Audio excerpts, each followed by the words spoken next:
Ada yang bisa dibantu? Saya lu malah pengen nangis ya. Kenapa? Bentar. Jangan nangis dulu. Enggak, aku baru telepon nggak diangkat, terus ini telepon balik, jadi akunya pengen nangis. Seneng gitu loh. Kenapa sayang? Kenapa? Ada apa? Aku sih nggak punya masalah sama majikan, cuma mau tanya. Aku kan di sini udah kontrak kelima, yang sering komen itu loh, Miss, yang kontrak kelima, terus rumahnya 3 lantai sendiri gitu loh. Kenapa? Dulu aku udah pulang waktu pas kontrak di rumah. Lepas itu di calling bisa sama majikan. Waktu itu neneknya belum stroke. Nah, aku di sini 5 minggu terus neneknya stroke. Terus aku nggak pernah libur, nggak pernah apa sama sekali, nggak tahu mana-mana. Aku di Yunlong, Miss. Oke, terus? Tapi dari Yunlong masih jauh lagi, masih naik bis lagi ke Kamsal. Nah, udah gitu sekarang aku punya masalah di tangan kiriku. Nah, di tangan kiriku jadi kalau maju ke depan bisa, kalau ke samping sakit, ke belakang sakit. Bahasa kasarnya itu aku cebok aja susah. Oke. Iya. Jadi mau ikat rambut susah, mau biasa pakai gelung aku ya, di gelung aku susah, udah nggak bisa, pakai BH susah. Nah, itu aku kan kemarin minta pulang, aku dari dokter tulang, dokter Kong itu, di Yunlong, katanya ini kamu udah parah, jadi urat saraf dari leher ke tulang belikat ini, terus ke sendi yang sambungan antara pundak sama tangan, jadi naik ke atas 5 cm. Nah, mungkin ini karena aku ngangkat nenekku kan gede banget, gede banget. Jadi kalau diangkat kan lehernya keras, kayak balok gitu loh, Miss. Oke, terus? Nah, udah gitu, mungkin karena uratnya manteng gitu loh, Miss. Jadi tanganku susah sekarang, jadi masalah gitu loh. Aku minta pulang, kata majikanku, ibu ya lupa malah. Kamu jangan pulang, kamu kan udah mau finish. Aku kan finishnya bulan 3, Miss, tanggal 14. Oke. Nah, seandainya aku ngomong seandainya, terus aku tiba-tiba tanganku udah nggak bisa kerja, itu kan kita ada asuransi. Kita ini kan bukan kecelakaan luka apa gitu ya, Miss, ya, itu dapat asuransi nggak, Miss, buat pengobatan? Itu kan bukan kecelakaan kerja itu tidak bisa dibilang kecelakaan kerja, San. Jadi nggak ada asuransi apa yang kamu mau? Nggak, maksudnya kan ya minimal nanti buat aku pengobatan di rumah gitu loh. Kalau seperti itu berarti kamu harus punya BPJS ketenaga kerjaan. Jadi kenapa BPJS diperlukan itu? Karena kalau kalian terjadi sesuatu pada kalian itu bisa dibawa ranahnya ke Indonesia. Tapi kalau asuransi majikan kan berlaku saat kamu bekerja di rumah majikan. Tapi kalau BPJS ketenaga kerjaan itu walaupun kamu sudah tidak punya majikan atau tunggu visa terus jadi kecelakaan, itu BPJS mengcover. Itulah BPJS ketenaga kerjaan, bukan kesehatan ya. Jadi beda ya. Iya. Itulah gunanya BPJS. Iya. Oh gitu ya. Aku kayaknya nggak diurusin deh kemarin waktu aku terbang. Kayaknya nggak ada lah, Miss, aku. Nggak apa-apa, buat sendiri kan bisa. Oh gitu ya. Ini berarti kecuali majikan secara sukarela ngasih buat pengobatan, itu beda lagi ya, Miss, ya? Beda. Jadi asuransi itu di cover posisi kamu kerja. Posisi kamu nggak kerja ya enggak. Dan kerja pun kalau terjadi kecelakaan posisi di alamat tersebut. Tapi jika kamu terjadi kecelakaan tidak di alamat yang diasuransikan, tidak dapat klaim juga. Betul, gitu ya. Betul. Jadi banyak sekali teman-teman yang gagal paham tentang asuransi. Jadi asuransi itu berlaku di alamat itu aja.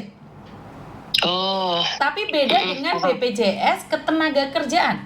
Kalau BPJS ketenaga kerjaan itu bisa dipakai walaupun kamu tidak ada di rumah majikan tersebut. Paham. Iya, paham. Oke. Kamu tunggu visa aja, kalau terjadi kecelakaan kamu bisa klaim BPJS ketenaga kerjaan. Karena berlakunya sampai 2 tahun. Iya. Makasih ya, Miss, ya, penjelasannya. Cuma penasaran doang. Makasih. Semoga sehat, sayang. Sebenarnya kalau kayak gitu ya, maaf ya. Mungkin kamu bisa urut pulang Indonesia, diurut, dilemesin gitu uratnya. Itu sebenarnya kalau di Indonesia itu ada cara ya. Kalau di sini kan ada terapi orang Jawa. Ini susah Miss, aku ini mau cebok aja habis pipis dikuturunin semua karo sempak-sempake kabeh. Iya, soalnya Miss Yuni ya di muka itu kalau kecapean atau apa, kenapa sih saya suka banget di Indonesia ada akupuntur dengan harga yang sangat murah. Terus iya, kalau di sini kan saya nggak advice ya karena takutnya tidak terdaftar. Kalau di sana kan terdaftar ya. Kalau di kampung-kampung orang kampung bisa Iya, pijet, betul. bisa apa, bisa bekam. Kalau di sini ngeri sih. Kalau nggak benar-benar Iya, betul. terdaftar kita takutnya malah mati. Nomor satunya kan aku nggak ngerti tulisan Cina gitu loh. Kemarin aja ada yang dari dokter aku kirim ke agentku kan di Koswebe situ ya, majikan ngambilnya agentnya di Koswebe. Agentnya nanya ngomongnya apa, dia bilang aku nggak paham tulisan dokter katanya gitu. Aduh liar. Miss liar. Emang agent nggak tahu bagaimana kita bisa tahu, alir semua. Aku nggak paham sih ini tulisan Cina kayak gini. Nah kita kan Lebih curi-curi nggak lah paham. pandai kita pakai transit Google ya. Jadi kayak gue terus yang nyasarin orang kayaknya kalau tulisannya lah liar. Pokoknya Miss, aku mau tanya Miss Yuni aja deh. Nah, barusan Miss Yuni kan lagi live pakai baju merah tuh barusan. Tahu aja ini, ngikut aja, buntus aja. Iya, aku Miss Yuni lagi live pakai baju jaket merah. Katanya aku udah di Hong Kong sekarang. Saya rumahnya di Banten bukan di Jakarta. Tapi saya ngomongnya di Jakarta terus yang gitu tuh.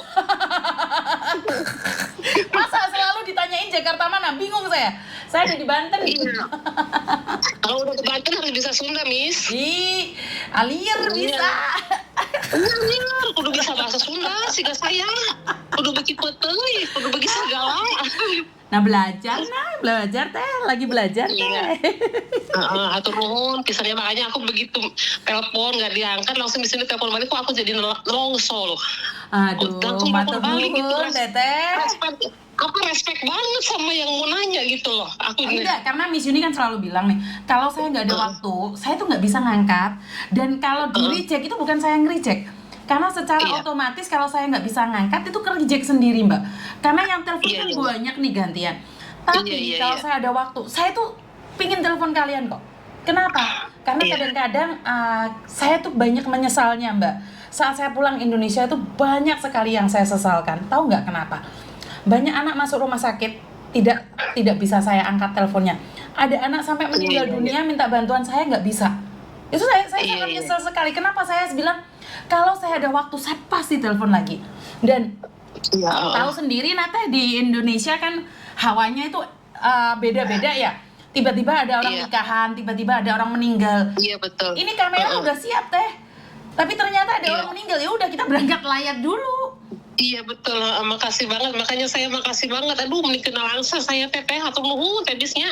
Saya yang matur nuhun karena teteh percaya sama saya. Pokoknya Bukan sukses ya teh ya. Kalau pulang ke Indonesia. Salam buat keluarga. Saya yang matur nuhun. Hatur nuhun. Hatur nuhun. Nuhun gitu. Hatur nuhun teteh. Sami-sami Miss, hatur nuhun pisahnya. Ya. Sambil lanjut pelatihannya. Terima kasih. Matur nuhun. Belajar bahasa orang lain bagi saya itu adalah suatu kebanggaan ya. Karena kita bukan berasal dari situ. Saya sangat bangga sekali dengan bahasa Sunda yang begitu lembut sekali ya. Duh, saya ini harus belajar berbagai bahasa agar saya itu bisa memperlembut kata-kata saya yang sedikit memang kayak agak rogan ya. Karena memang saya sebenarnya menyadari ya. Suara saya itu menyekar membuahana dan tidak cocok bagi telinga-telinga yang begitu baik dan sopan. Seolah-olah saya itu membentak atau mengamuk dan menjengat. Padahal dalam hati saya yang paling dalam tidak ada kontek. Tidak ada istilah bahwa saya ingin memaki kalian atau memarahi kalian. Ya ini saya gitu loh. Saya kan kepingin sebenarnya saya tuh selembut hati saya ya. Aduh, nggak tahu deh. Intinya adalah saya sebenarnya tidak ingin sekasar ini. Kalaupun saya bisa, saya ingin berubah menjadi orang yang sangat lembut, yang memberikan motivasi yang sangat lembut. Saya sudah mencoba, saya akan mencoba lagi, belajar lagi menjadi manusia yang lebih baik dan tidak searogan suara saya. Mungkin itu aja dari saya, kurang lebihnya saya minta maaf dan wassalamualaikum warahmatullahi wabarakatuh. Berkat Tuhan mengalir atas hidup kita semua.